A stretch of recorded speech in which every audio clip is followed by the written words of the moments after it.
ஓம் நமச்சிவாய. அனைவருக்கும் வணக்கம். இந்த அடிப்படை ஜோதிட வகுப்பு பாகம் 1 கடைசியாக சொல்லி கொடுத்துருந்தேன். இது அடிப்படை ஜோதிட வகுப்பு பாகம் 2.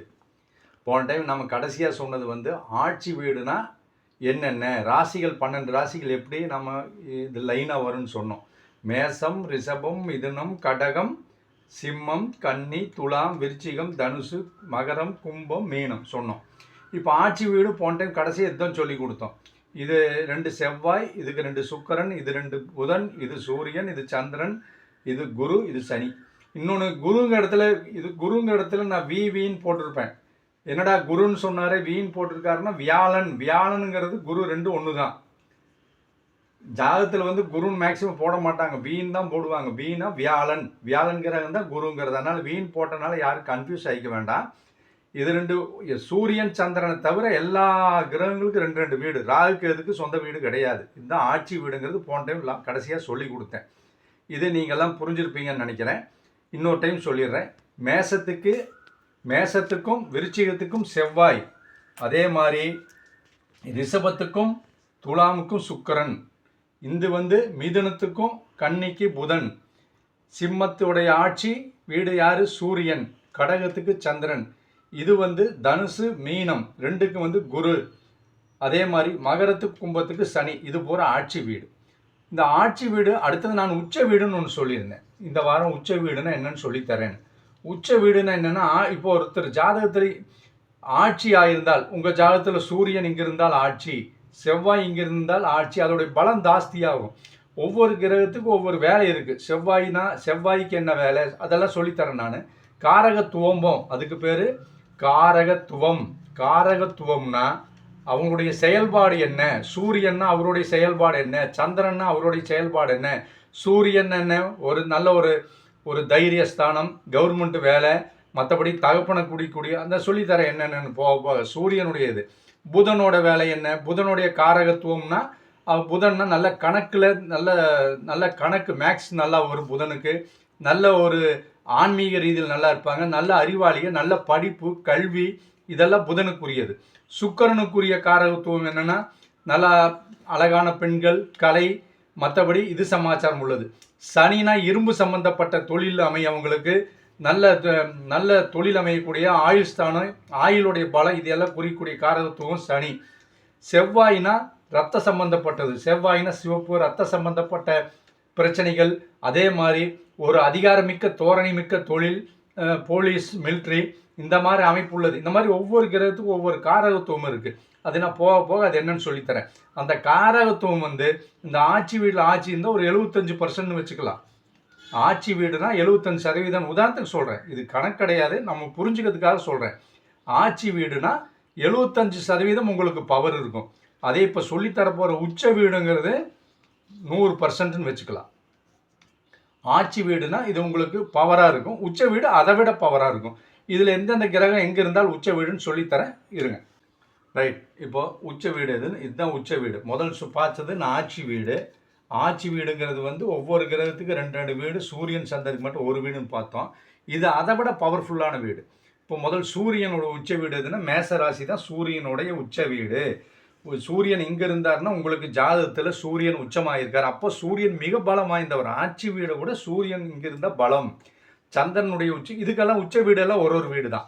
ஆட்சி வீடு எப்படி எல்லா சூரியன் சந்திரன் தவிர எல்லா கிரகத்துக்கு 2 வீடுன்னு சொன்னோமோ, அதே மாதிரி உச்ச வீடுங்கிறதுக்கு எல்லா கிரகத்துக்கும் ஒவ்வொரு வீடு தான். ராகுக்கு அதை தவிர எல்லாத்துக்கும் ஒவ்வொரு வீடு தான்.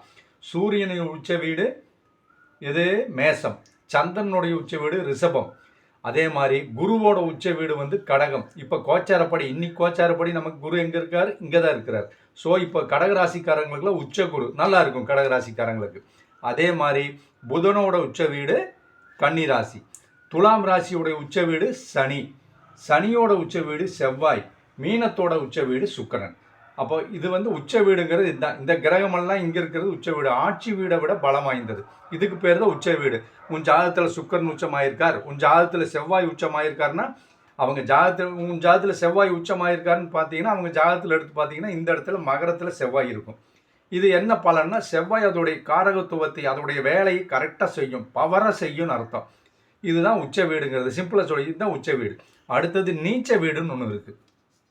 நீச்ச வீடும்பாங்க. நீச்சம்னால வேலைக்காகாதுன்னு அர்த்தம். நீச்ச வீடுனா ஒன்றும் இல்லை, பலன் சுத்தமாக கம்மி. ஆட்சி வீடுனா ஒரு 3/4 பவர் கொடுக்கும். உச்ச வீடுனா 100% உங்களுக்கு பவர் இருக்கும். நீச்ச வீடுனா பவர் சுத்தமாக டம்மி ஆயிரும், 0%க்கு வந்துடும். அது அதோட வேலையை செய்யாது. சூரியன் நீச்ச வீட்டுக்கு போயிட்டாருன்னு சொன்னால் அவர் அவருடைய வேலையை செய்ய மாட்டார். உங்களை தகப்பனார் உங்களுக்கு தகுந்த மாதிரி இருக்க மாட்டார். தகப்பனார் உங்களுக்கு பலன் இல்லாமல் இருப்பார். உங்களுக்கு எல்லாமே டோட்டல். செவ்வாய் நீச்சத்தில் இருக்கிறாருன்னு சொல்லிட்டாங்கன்னா அவங்களுக்கு பயங்கர பாதிப்பு வரும், உடல் ரீதியான பாதிப்பு. செவ்வாய் நீச்சம் ஆயிட்டாருனால ரத்த சம்பந்தப்பட்ட பிரச்சனை இந்த மாதிரி. இது நீச்சம் எங்கெங்கே ஆவார்னு பார்த்தீங்கன்னா இதுலேருந்து 7வது கட்டம் நீச்சம். இப்போ செவ்வாய் இங்கே இருக்காருன்னா 1 2 3 4 5 6 7 நேர் ஆப்போசிட்டில் தான் நீச்சமாகும் ஒவ்வொரு கிரகமும். சொல்கிறேன் அது எங்கெங்கே வருது. இது உச்சம் நீச்ச வீடுங்கிறது சொல்கிறேன். அதாவது முதல்ல நம்ம பார்த்தது இன்னைக்கு ஆட்சி வீடு பார்த்தோம், அப்புறம் உச்ச வீடுங்கிறது பார்த்தோம். இப்போ அடுத்தது நீச்ச வீடுனா என்னன்னு சொல்லியிருந்தேன். நீச்ச வீடு ஒவ்வொரு இதுக்கு எங்கெங்கே வரும்னா, நாம் உச்ச வீட்டில் பார்த்தோம் இல்லையா, அதுக்கு நேர் ஆப்போசிட் 7வது வீட்டில் நீச்ச வீடு வரும். இப்போ சூரியனுடைய நீச்ச வீடு இங்கே துலாம் ராசி தான் சூரியனோட நீச்ச வீடு. விருச்சிக ராசி இருக்கு இல்லையா, அதுதான் சந்திரனுடைய நீச்ச வீடு. இது யாரு? மகர ராசி. இங்கே தான் குரு, வியாழன்னா குரு, அவருடைய நீச்ச வீடு. புதன் மீனத்தோட நீச்ச வீடு. அதே சனி இங்கே உச்ச வீடாக வருவார் துலாம் ராசிக்கு. அதே மேச ராசிக்கு நீச்சமாயிட்டார். இது செவ்வாய் கடகத்தில் நீச்சம். நீச்ச வீடுனா இங்கெல்லாம் உங்கள் ஜாதகத்தை எடுத்து பாருங்க. இந்த கிரகங்கள் இந்த இடத்துல இருந்தால் அது நீச்ச வீடுன்னு அர்த்தம். அது அதோடைய வேலையை செய்யாது. சைபர் பர்சன் சுத்தமாக அது உட்காந்துக்கும், வேலை செய்யாது. அதுதான் நீச்சமாயிருச்சு. உன்னோட ஜாதகத்தில் செவ்வாய் நீச்சமாயிருக்கும்பாங்க. செவ்வாய் நீச்சமாயிருந்தால் என்ன ஆகும்? சரியான தொழில் அமையாது, பெரிய சிக்கல் வரும், உடல் ரீதியான பிரச்சனைகள் வரலாம். ரத்த சம்பந்தப்பட்ட ஹீமோகுளோபின், WBC இந்த மாதிரி ரத்த சம்பந்தப்பட்ட பிரச்சனைகள் வர்றதுக்கெல்லாம் செவ்வாய் நீச்சமாயிருக்கிறது ஒரு காரணம். சுக்கர் நீச்சமாயிருந்தால் என்ன? அவங்களுக்கு பெரிய அளவில் ஒரு கலைநயமெல்லாம் இருக்கிறதுக்கு இந்த மாதிரி ஒவ்வொன்றும் காரகத்துவம் போக போக அது சொல்லும்போது உங்களுக்கு புரியும்.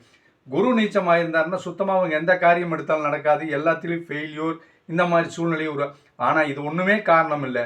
நீச்சமாயிருந்தாலும் அதுக்கு சில பலன்கள், அது ஒரு அதிபதி கூட சேர்ந்து இருந்தாலோ பரிவர்த்தனை போய் அப்படி இருந்தால் அது நீச்ச பஞ்ச ராஜயோகமாக மாறும். அதை அப்புறம் சொல்லலாம். இப்போ சொன்னால் உங்களுக்கு குழப்பம் வந்துடும். இதுதான் நீச்ச வீடுங்கிறது. இதுதான் சரி. இது இப்போ ஆட்சி வீடுன்னு என்னன்னு தெரிஞ்சிட்டீங்க, உச்ச வீடுன்னு என்னன்னு தெரிஞ்சிட்டீங்க, நீச்ச வீடுன்னு என்னன்னு தெரிஞ்சிட்டீங்க. இப்போ நட்சத்திரத்தை பார்ப்போம். இது இப்போது சில பேர் உன்னோடது ஆண் ராசியா பெண் ராசியான்னு கேட்பாங்க. அது எப்படி கண்டுபிடிக்கிறதுனா, இங்கே மேசம், ரிஷபம், மிதுனம் இப்படி சொல்லிட்டு வந்தோம். மேசம் ஆண் ராசி, அடுத்தது ரிஷபம் பெண் ராசி. அப்படியே மாற்றி மாற்றி போட்டுக்கோங்க. இது ஆண், இது பெண், இது ஆண் பெண், ஆண் பெண், ஆண் பெண், ஆண் பெண். இப்போ மேச ராசி ஆண் ராசி, ரிஷபம் பெண் ராசி, மிதுனம் ஆண் ராசி, கடகம் பெண் ராசி, சிம்மம் ஆண் ராசி. இப்படியே லைனாக வர வேண்டியதான். நீங்கள் ஆண் ராசியா பெண் ராசியான இங்கேருந்து ஆரம்பிச்சுக்கோங்க. மேசத்துலேருந்து ஆண் போட்டு பெண், ஆண் பெண்ணுன்னு மாற்றி மாற்றி போட்டு வச்சுக்கோங்க. அதில் உங்களுக்கு ஆண் ராசியா கடைசியில் மீனம் பெண் ராசியில் முடியும். இதுதான் ஆண் ராசியா பெண் ராசியான்னு கேட்டால் நீங்கள் இப்போ நீங்கள் சிம்ம ராசின்னு வச்சுக்கலாம். உங்களுக்கு நீ என்ன ராசின்னு கேட்டால் நான் ஆண் ராசின்னு சொல்லலாம். இதுதான் ஆண் பெண் ராசியை கண்டுபிடிக்கிறது. லைனாக வர வேண்டியது தான். சரி, அது ஒரு பக்கம். அடுத்தது நட்சத்திரங்கள் எப்படி, எந்த நட்சத்திரம் எந்தெந்த. இப்போ உங்களது உதாரணத்துக்கு அன்றைக்கி சொன்ன மாதிரி தான் சுவாதி நட்சத்திரம்னா அது துலாம் ராசியில் எப்படி வரும். இப்போ பரணி நட்சத்திரங்கிறோம், அவங்க மேச ராசியில் இருப்பாங்க. அது எப்படின்னு சொன்னால் அதாவது ராசி மொத்தம் நட்சத்திரம் மொத்தம் 27 நட்சத்திரம் இருக்குது. அது என்னென்னா 27 நட்சத்திரம், இங்கே 5 நட்சத்திரம் தான் எழுதியிருக்கிறேன். இங்கே இடம் பத்தாதனால 5 நட்சத்திரம் அஸ்வினி பரணி கார்த்திகை கிருத்திகை ஒன்று தான். கார்த்திகை கிருத்திகை ரெண்டும் ஒன்று தான். ரோகிணி மிருகசீரிசம் 27 நட்சத்திரம் பேர் என்னென்னா அஸ்வினி பரணி கார்த்திகை ரோகிணி மிருகசீரிசம் திருவாதிரை புனர்பூசம் பூசம் ஆயில்யம் மகம் பூரம் உத்திரம் அஸ்தம் சித்திரை சுவாதி விசாகம் அனுசம் கேட்டை மூலம் பூராடம் உத்திராடம் திருவோணம் அவிட்டம் சதயம் புரட்டாதி உத்திரட்டாதி ரேவதி. இது மொத்தம் அப்படி 27 நட்சத்திரம் இருக்குது. 27 நட்சத்திரமும் நம்ம இந்த 12 கட்டத்தில் தான் வந்தாகணும். 27 நட்சத்திரமும் இந்த 12 கட்டத்துக்குள்ள நம்ம செட் பண்ணணும். அப்போது ஒவ்வொரு அதாவது அதே மாதிரி ஒவ்வொரு நட்சத்திரத்துக்கு 4 பாகம் இருக்குது. இப்போ அஸ்வினி நட்சத்திரம் எடுத்துட்டா 4 பாகம், 4 பாகம் 4 பாதம் பாங்க. அந்த 4 பாதமும் ஒவ்வொன்றிலையும் நம்ம மாற்றி மாற்றி இப்போது முதல் மேசம் எடுத்துட்டிங்கன்னா ஒவ்வொரு கட்டத்துலையும் 9 3 நட்சத்திரம் வரும், 9 பாகம் வரணும். ஒவ்வொரு கட்டத்துலேயும் 3 நட்சத்திரம் செட் ஆகும். அதே மாதிரி 9 பாகம் வரணும். ஒரு நட்சத்திரம் எடுத்துகிட்டு இப்போ அஸ்வினி நட்சத்திரம்னு எடுத்துட்டிங்கன்னா அது வந்து அஸ்வினி முதல் பாதம், 2ஆம் பாதம், 3ஆம் பாதம். அதாவது ஒரு நாளில் வந்து மொத்தம் ஒரு நாள் ஃபுல்லாக அஸ்வினி நட்சத்திரம் இருக்குன்னா அது 4ஆக பிரிப்பாங்க. முதல் பாட்டில் 4னா இப்போ உதாரணத்துக்கு 24 மணி நேரம் நட்சத்திரம் இருக்குன்னு வச்சுக்கலாம். இன்றைக்கி காலையிலேருந்து நாளைக்கு காலை வரைக்கும் அஸ்வினி நட்சத்திரம்னா முதல் பாட்டில் பிறக்கிற குழந்தைகளுக்கு அஸ்வினி முதலாம் பாகம், 2வது பாட்டில் பிரிக்கிறவங்க 2ஆம் பாகம், 3ஆம் பாதம், 4ஆம் பாதம்னு சொல்லி 4 பாதம் பிரிக்கிறோம். அதான் இப்போது நீங்கள் பரணி நட்சத்திரம் 2ஆம் பாகம்னா 2வது பாட்டில் பரணி நட்சத்திரத்தில் 2ஆம் பாட்டில் பிறந்திருப்பீங்க. இப்படி தான் கணக்கு. இப்போது ஒவ்வொன்றிலையும் 9 பாகம் வரும், 3 நட்சத்திரம் வரும். இப்போ மேசத்தில் வந்து நல்லா கேட்டுக்கோங்க, மேசத்தில் வந்து என்னென்ன நட்சத்திரம் வரலாம்னா மேச ராசியில் மேசத்தில் வந்து என்னென்ன வரும்னா அஸ்வினி பரணி கிருத்திகை, அஸ்வினி பரணி கிருத்திகை இது 3 மேசத்தில் ஃபிட் ஆகும். அஸ்வினியில் முதல் 4 பாகமும் 2வது 4 பாகமும் கிருத்திகையில் 1 பாகம் மட்டும்தான் இருக்கும். ஆனால் 4 நாள் 8 ஆகி போச்சு, மொத்தம் 9 தான் வரணுன்னு இருக்கிறேன். கிருத்திகை முதல் பாகம் இங்கே, அடுத்த மிச்சம் இருக்கிற 2வது பாட்டு, 3வது பாட்டு, 4வது பாட்டு இங்கே வந்துடும், ரிஷபத்துக்கு வந்துடும். ரிஷபத்தில் வந்து கிருத்திகை, ரோகிணி, மிருகசீரிஷம். கிருத்தியில் 3 பாகம், கிருத்திகைக்கு அப்புறம் யார்? ரோகிணி, அவர் ஒரு 4, 3 4 7 ஆச்சா. அப்புறம் மிருகசீரிஷ நட்சத்திரம் 2 பாகம். அப்போது நட்சத்திரங்கள் வந்து சிம்பிளாக தெரிஞ்சுக்கோங்க. 12 கட்டத்தில் ஒவ்வொரு கட்டத்துலேயும் 3 நட்சத்திரம் இருக்கும். 3 நட்சத்திரத்துலேயும் மொத்தம் 9 பாகம் மட்டும்தான் ஒரு கட்டத்தில் இருக்கும். இப்போது 9னா முதல் இப்போ மேசத்தில் எடுத்துகிட்டு அஸ்வினி 4, பரணி 4, 4 நாள் 8, கிருத்திகை 1 ஆகி போச்சு. மிச்சம் இருக்கிற கிருத்திகை 3 பாகம் அடுத்ததில் வந்துடும். அதனால் நீங்கள் அதுக்கு கன்ஃபியூஸ் ஆகிக்க வேண்டாம். அது தனியாக ஒரு சார்ட் போட்டு எந்த நட்சத்திரம் எது எதில் வரும்னு அடுத்த கிளாஸில் க்ளீனாக இதில் எது வரும் இதில் எது நான் க்ளீனாக எழுதியே உங்களுக்கு காட்டிடுறேன். இப்போதைக்கு இந்த 2 மட்டும், ஏன்னா எல்லாமே கம்ப்ளீட்டாக சொன்னீங்கன்னா உங்களுக்கு கன்ஃபியூஸ் ஆகிடும் முதல் எடுத்ததுமே. அதனால் மேத்ஸ்லேயும் ரிஷபத்துலேயும் யார் யார் வருவாங்கன்னு மட்டும் இந்த கிளாஸில் தெரிஞ்சுக்கோங்க. அடுத்த கிளாஸில் கம்ப்ளீட்டாக நட்சத்திரம் எல்லா கட்டத்துலையும் எந்தெந்த நட்சத்திரம் வரும்னு சொல்கிறேன். மேத்ஸில் எடுத்துகிட்டு அஸ்வினி, பரணி, கிருத்திகை, ரிஷபத்தில் கிருத்திகை, ரோகிணி, மிருகசீரிஷம். மொத்தம் 4 பாகத்தில் அஸ்வினி பரணி ஃபுல்லாகவே இதில் வந்துடும். கிருத்தியில் 1 பாகம் மட்டும் இங்கே இருக்கும், மற்ற 3 பாகம் இங்கே போயிடும். ரோகிணி மிருகசீரிஷத்தில் ரோகிணியிலும் கம்ப்ளீட்டாக இருக்கும், மிருகசீரிஷத்தில் 2, மிச்சம் 2 வந்து இங்கே வந்துடும், மிதுனத்தில் வந்துடும். அது எதுன்னு சொல்லி அடுத்த கிளாஸில் சொல்கிறேன். இப்போ நீங்கள் இன்றைக்கி பழகிட்டது ஆட்சி வீடு, போன கிளாஸ்லேயும் சொன்னோம். இப்போ ஆட்சி வீடுன்னு என்ன, உச்ச வீடுன்னு என்ன, நீச்ச வீடுன்னு என்ன, 27 நட்சத்திரங்கள் இருக்குது. அதில் முதல் 5 நட்சத்திரத்தை மட்டும் இன்றைக்கி பார்த்துருக்குறோம். அஸ்வினி, பரணி, கிருத்திகை, ரோகிணி, மிருகசீரிஷம். இந்த 5 இதில் எங்கெங்கே வரும்னு பார்த்துட்டோம். அஸ்வினி, பரணி, கிருத்திகை 3 மேசராசியில் வரும். கிருத்திகை, ரோகிணி, மிருகசீரிஷம் 2 ரிஷப ராசியில் வரும். ஆண் ராசின்னு என்ன, பெண் ராசின்னு என்ன, ஆண் ராசி மேசத்தில் ஆரம்பிக்கும், ஆண் பெண்ணுன்னு மாற்றி மாற்றி போட்டிங்கன்னா மேசத்துலேருந்து ஆரம்பிக்கிறது ஆண் ராசி. ஆட்சி வீடுங்கிறது ஒரு 3/4 75% பவர் இருக்கும். உச்ச வீடு 100% பவர் இருக்கும். நீச்ச வீடு 0. காரகத்துவம் ஒவ்வொருடைய கிரகத்தோட காரகத்துவம் இருக்கும், அது 0% இருந்தால் வேலை செய்யாது. புதனோட காரகத்துவம் என்னன்னு சொன்னேன், நல்ல படிப்பு, அறிவாளி, ஆன்மீகத்தில் இருக்கவங்க, நல்ல கணக்கு மேக்ஸ் எல்லாம் போடக்கூடியவங்க, ஆன்மீகத்தில் ரொம்ப இருக்கவங்க, நல்ல அறிவாளி, நல்ல மெத்த படித்தவங்க, உயர்ந்த படிப்பு, இதெல்லாம் புதன் சொன்னேன். இப்போ நீச்சமாயிட்டார்னு வைங்க, புதன் நீச்சமாயிட்டார்னு அப்படியே ஆப்போசிட்டாக மாற்றி விட்டுரும். நான் இப்போ சொன்ன பலன் எதுவுமே நடக்காது. அதே மாதிரி செவ்வாய் நீச்சமாயிட்டால், செவ்வாயோடைய பலமே ரத்தம் தான், ரத்த சம்பந்தப்பட்டது, நல்ல ஒரு அதிகாரமிக்க தோரணையில் உள்ள தொழில்.